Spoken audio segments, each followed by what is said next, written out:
Thank you for attending the social studies talk, Rashomon AI.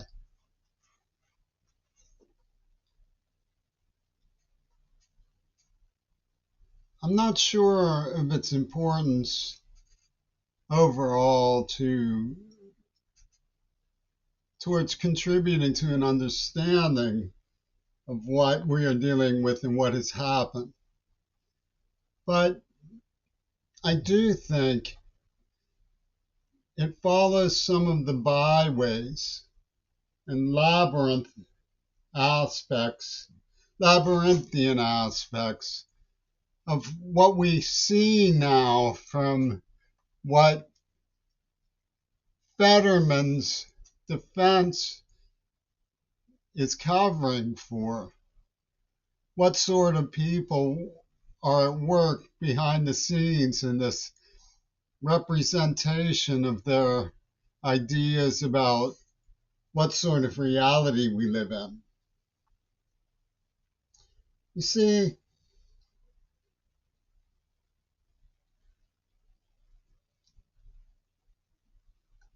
what I propose to try to do is to simplify things a little bit by showing how they think. I'm certainly not convinced that I can keep up with how clever they are. And for them, clever means victorious. It's a matter of snipes and one-liners. But I'll give you an example. My own belief system is that Noam Chomsky never addressed Gail Burstyn because he was in on Gail Burstyn. And the left is so frightened by the right wing's adage that history is written by the winners that they can't bear to write history or even address the questions that arise, like that one. But let me talk a minute about this idea that history is written by the winners. That can be questioned in a number of different ways. For example, if history is written by the winners, why is Don Toon and his administration so furiously erasing history? I think it's a reasonable question. Another question would be, is that what the New Testament means? And people, may go Pope Leo, what seemed to be losing was actually rising. Be that as it may, that's certainly not what George C. Scott meant when he quoted Patton in the film, and it's not what these people mean. Unless, of course, they're the Gambinos, the Christian Zionists. You better believe always win or else. And even if they lose, they're the winners because you better not say anything to the contrary within the realm that they can hear. Now, these people aren't very fair.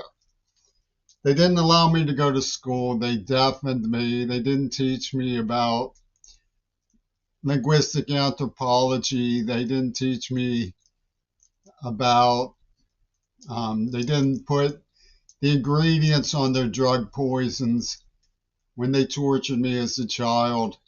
They didn't represent the truth of what happened. They didn't teach me about gaslighting. So they're not very fair, really. They pick on children, attack them blindside, call it a duel. But they write their own versions. And their whole concept of reality is whose version gets adopted for the movie, who gets the purse.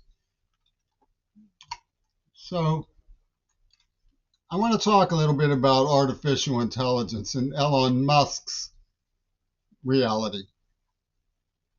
Because if you look at the way that the move in chess is a castle, you move the king and the rook to make a castle. They use language like in the Court of the Crimson King becomes King Crimson when they make a castle. So artificial intelligence would become intelligence artificial. And the official art intelligence is Brian Eno working with Elon Musk computing on this macabre spectacle. And there's a question between the observer and the observed. Like the winemakers implanted a neuroplasm that conditioned my behavior through suffering and trauma and semi-conscious, semi-coma. They made me into a golem.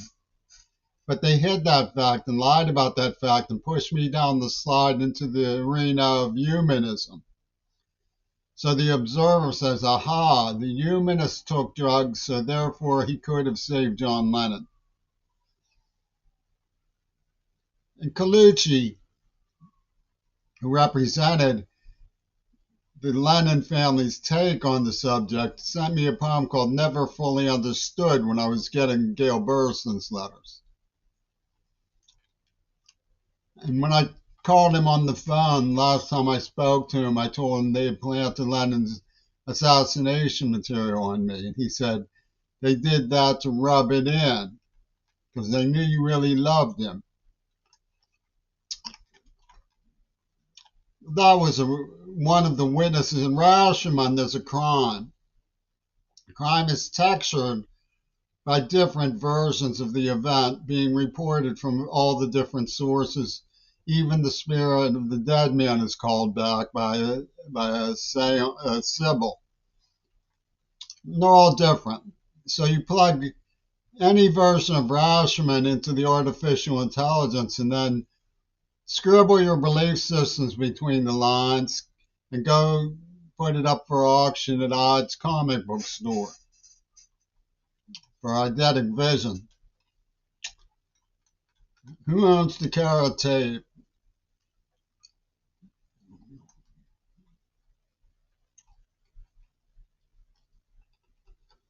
Well, the mirror that is in this system comes from Hitler's cinema. And they plug the artificial intelligence Rashomon in one version, Lenin died in another version, Lenin lives, and they just auction off the tall tales. And it traces back to Fayum,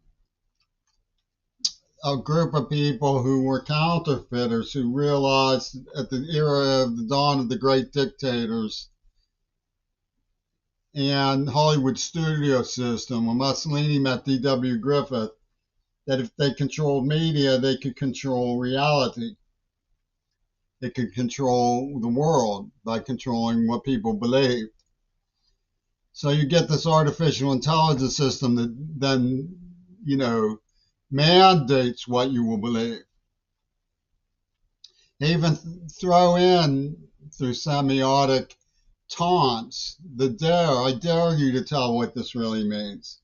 Because Clint Eastwood is watching. He will shoot you if you tell what this really means. Now, back in the days when I was in a neurocoma and Genesis was singing about little boys in caves, being held in caves, and being observed whether they come too soon. Cuckoo, cocoon, where you come too soon for us. Charles Aston saw me frightened during school hours at the zoo. He asked me, why am I not in school? And it took on the momentum of the threat, you've been caught playing hooky. So nobody asked me, why didn't you go to school? Why are you so frightened? They would have learned about Ronnie Zazinski. And this falls into the administrative hands of Taylor Alderdice, whose administrators include a group of, believers in cultural revolution like the Bohemian Grove of black people, which is the Teamsters and the Black Panthers and, the sweatshops of think tank like Umoja Community College. and they are the type to follow the money. Whatever version is going to be sponsored by Ringo Starr is the truth. So I was up on Mount Desert Island investigating people who had prior knowledge of the AIDS attack. They did not care about that. They said they did not care about the script. I tried to tell them they didn't care. They just brushed it aside. That's not where the money is, son. So Ringo Starr gets Martin Scorsese to follow me around with Oliver Stone's stage incidents. Like they told this story in the press about this construction worker who fell and somebody with a hummus camera, with a journalism degree, was photographing it and got punched because the guy was feeling it saw it as media exploiting the bereaved. And it was written very sympathetically to the construction worker who sucker punched the cameraman. So Ringo Starr starts evoking, like they had a naked woman run down my street to see me photographing this gaslight operation, because I wanted to prove I was being stalked by Oliver Stone, Scorsese. But they transformed this into a big song and dance about using the AIDS storyline to exploit John Lennon. Therefore, I'm an enemy of the Seattle queer museum thieves for Shulman and Leslie Katz, who were partners. And this was warmly embraced by the people who want to extol the future based on a synthesis of Noam Chomsky and Donald Toon's take on the dispensable nature of JFK. And JFK can just be forgotten. So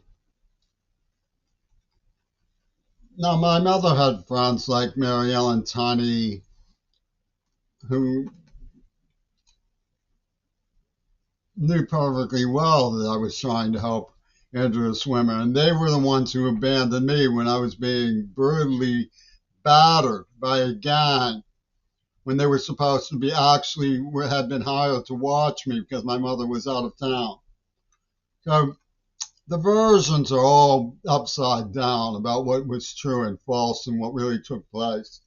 But Paul McCartney put his money in the Panthers and Teamsters, said we'll scribble between the lines any version we please where the money is.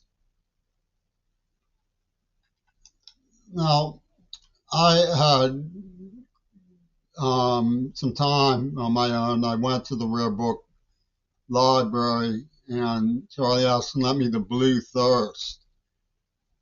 I realized that there was a lot in the world of literature. I came across the phrase mulberry bushes to nourish our silkworms, quarries of porphyrin and serpentine. Charles gave me the relative truth, and that's important to understand in UW dialectical, because Herbert Simon was involved in the relative truth. Relative truth was a CMU outfit who was managing the Gestapo around Godspell and Hare. Colucci, who was the person who was representing the Teamsters drug and, he was the wadmaker hireling who was in the pedophile cinema ring in East End, was also in touch with the Gambino, the Christian Zionist from Citizens Band, Dan Kemp in Squirrel Hill, who worked with the Messiah is Coming Zionists from Israel up there, and was in touch with Sean Brooks and so on. So my mother gave me Coney Island of Your Mind. I'm not convinced Nancy didn't just birth me as a rhesus white for vivisection purposes. They taught me to lie and fright of being caught doing something Ian Wadmaker had told me to do. And so they had this lying, little cringing, frightened. There was a kid they did it to named Sean. Now, I don't want to be accused of attempting to strategically subvert the dominant paradigm. Sean did not come outside a pizza shop to defend me from armed Klansmen. Oops, I made a mistake. I shouldn't have testified to that happening because it's the white trying to convince the master race that he respects them by taking A classes. Sean, I tried to defend. He had obviously been terrorized into white lies to protect himself from adults at the high school. So where it leads was to the girl I fell in love with and wanted to marry, marrying somebody else in Heinz Chapel. And everybody at Pet News getting a big laugh out of that. And also end up with a photograph of me, Kodak dated 1966, which was stamped, which was painted, spray painted in a garage in the picture. I love Sarah Saran. 1966 with me, in front of a garage painting. I love Sarah Saran. Kodak Company dated it when it was developed. And Jim Mars mysteriously couldn't find it. The first time he ever lost something I sent to him. So, the presumption of integrity, posturing as though listening to both sides, was really to push through their forgery and the war at home. You know, my neighbor was in experimenting on monkeys, and one of his sons used to say, pee on me, I'm a donkey, pee on me. His name was Pally, like Palestinian, Pally Peckham. So what they did was they created a coma of trauma where I didn't remember being freezing in the cold, stalked by the pitmen, quarrymen, hitmen, pit bulls in a stolen car, and then finding me. It was too traumatic. They gassed me. So they were following me. They had these girls rub their slime on my chinny chin, and say he is huffing and puffing and wants to blow their house in. And they start following me around. Did you do it? Did you do it? And I was having seizures from the implications of their implant. They called my being kidnapped, tortured, and subjected to gas and domestic terror a provincial norm and evidence that I made Fripp drop his pick because virginity proves rape. And this is their celebrated final call on Rashomon's truth as far as tunes artificial intelligence media, tracing to a counterfeiting den. A counterfeiting den of real gold, man.